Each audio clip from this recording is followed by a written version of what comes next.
Hi guys, welcome to Mrs. Gurney's tutorial. Okay, I am going to show you today how to make cheese straws. So it's like a cheese type of pastry, which is quite a nice little snacky dish here for you. Okay, so what I'm going to do first of all is I've measured some of my ingredients out already for you, just to save a little bit of time. So I'm going to talk you through the instruction.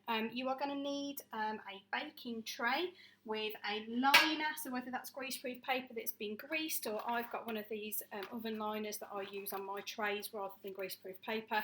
I just find it's easier to wash up and then reuse afterwards. So you need to have that ready and at hand. You need a mixing bowl for your ingredients. You're going to need some cutlery, so knife, fork, spoon. You're going to need a sharp knife as well in a moment as well. So what I'd like you to do first of all, okay, is you are going to weigh out 112 grams of butter, and it needs to be cold and straight from the fridge, okay? And then with a sharp knife, be careful of your fingers, remember your bridge and claw. You are just going to cut those up into cubes and put them into your mixing bowl, like so. Okay, now as I say, I pre-weighed these. Remember, I work in grams at school, that's what we work in. And remember to make sure that it is on 0 your scales are before you start, so that you're weighing the ingredient rather than the bowl. So now I've got my butter in my bowl. I'm then going to use 187 grams of plain flour, or all-purpose flour, okay? Don't use self-raising, that's what we use in cakes. We're not making a sponge, we don't want it to rise, we want these quite flat, we want like little layers through them called lamination. So what I'm going to do first of all is just put my clean hands, and make sure you've washed your hands first. Make sure that you go in the bowl there, okay, with your fingers, okay, and you're breaking the butter, so you're almost sort of squishing it together with the flour. And we're going to call this the rubbing in method, okay? So the rubbing in method. So the idea is that you're trying to get a breadcrumb style consistency, okay? You don't want a big lump of it, okay? So as you can see, I'm just using my fingertips to rub the butter into the flour, okay? Now you don't want to smush it together. Okay, no squidging, okay, it's a rub. So rubbing your fingers like that, that's the technique. Okay, so you'll rub that together until you've got breadcrumbs in your bowl. Okay, so move your bowl around a little bit, move it round so you get all the big pieces. Okay, give it a good old mix up in your fingers. Make sure that you've rubbed that right in. Okay, rub, rub, rub. Right, so nearly there with it. If you've still got lumps of butter, okay, you still need to work it a little bit more. Okay, it does take a few minutes to get this right, but when you're there, it looks fantastic. So I'll show you in a second. See, at the moment, I've still got lumps of butter. I hope you're enjoying the nice weather we've had recently as well. I know the last few days have been a bit thundery. We can talk about the weather while I'm doing the rubbing in. It takes a little while. Okay, I'm nearly there now. And obviously you could get younger brothers and sisters to come give you a hand with this as well.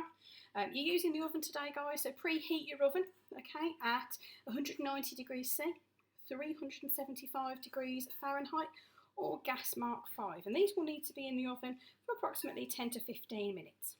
Okay, there are some additional ingredients that you may want to scatter on the top, like poppy seeds, for example, or a little extra cheese that could be melted, okay, which are all very, very tasty. I know my little girl quite likes a bit of the cheese on the top, so that might be something that we could do another time. But as I say, it's quite an easy recipe to do, so there's no reason why you couldn't get little siblings involved, brothers and sisters, etc, etc. Right, so I'm going to show you now. It should be a nice even crumb, okay, so when I brush it through my fingers, it should be like this, okay. So what I'm going to do then, ladies and gentlemen, okay, because now I look like the dough monster, okay, I'm going to add in to this, I'm going to add my cheese. Now my cheese, I've got 75 grams of a mature cheddar and 25 grams of parmesan, so it's quite a strong cheesy taste. But if you used a mild cheese, chances are that you probably won't taste the cheese in it, and they taste quite bland. So you do need quite a strong cheese going in there, so that's 25 grams of parmesan, 75 grams of cheddar. So I'm just going to chuck that all in there now. And move that to one side, okay? And then I'm just going to bring it together like that and mix all that cheese in there. At this point then, I'm going to add in some pepper, bit of seasoning, a little bit of salt, I'm going to use my magic ingredient. Now this is nutmeg, okay, and a whole nutmeg. You can get this stuff ground already, and it can also come in nut form, okay. The other thing you could use is powdered mustard, okay, either which gives a nice flavour, but I quite like nutmeg with my cheese. So all I'm going to do is I'm going to grate some nutmeg into my bowl. I don't need an awful lot because this stuff's really, really strong. So just a little bit just to bring the flavour of the cheese.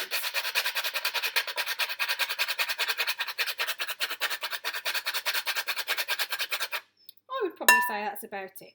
So probably about a fifth of the nutmeg, okay? Just to bring that flavour out. And again, with my hands, I'm just going to mix that through just to make sure that it's yummy. Now, I'll put that to one side a second because now I'm going to separate my egg. So I've got 2 bowls. Okay, you might want to do this in a jug. So what I'm going to do is I've got my egg with the back of my knife. Now I want to separate the yolk and the white. Okay, so it's quite straightforward to do this. You might need an adult just to give you a hand to separate it. Okay, so just bear with. So I'm going to crack the back of my butter knife into the egg and into the bigger pot. I'm going to open it up and try and catch my yolk in the shell and allow all of the white to separate away. And then I'm going to just pour it into my hand and I'm just going to jiggle it around a little bit, okay, just to get rid of all the excess white. And you don't want the white with the yolk, okay, so there he is. And I'm going to just pop my yolk into the other bowl. Now my white I'm going to put to one side. I'm going to put my shell in the bin. And I'm going to bring back my bowl. And I'm going to plop my egg yolk into there.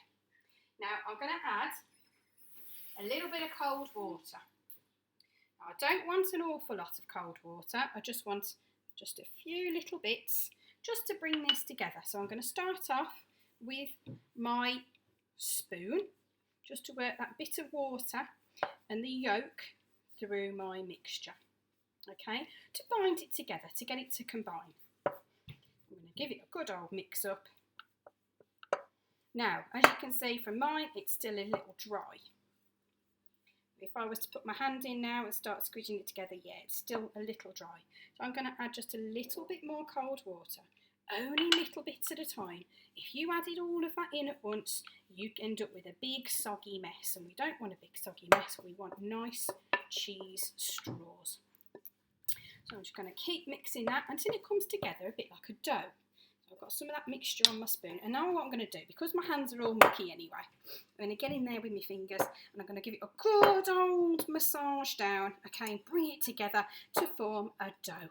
Okay, in fact, if you wanted to, if you were to clear your worktop, no reason why you couldn't tip it all out onto your worktop, perhaps a bit of flour just to make sure it doesn't stick, and then just start kneading it together, bringing it together. You want it so it's a little crumbly. You don't want it so it's wet, you want it so it's a little bit crumbly. Okay, and just pick up all those crumbs off my worktop, try and get it all off my fingers as well, and then give it a good old knead or a work. So to knead it is I'm pushing it down, bringing it back up, pushing it down, bringing it back up. And this is the same if you was to do a bread recipe or a pastry recipe. This is the same kneading technique.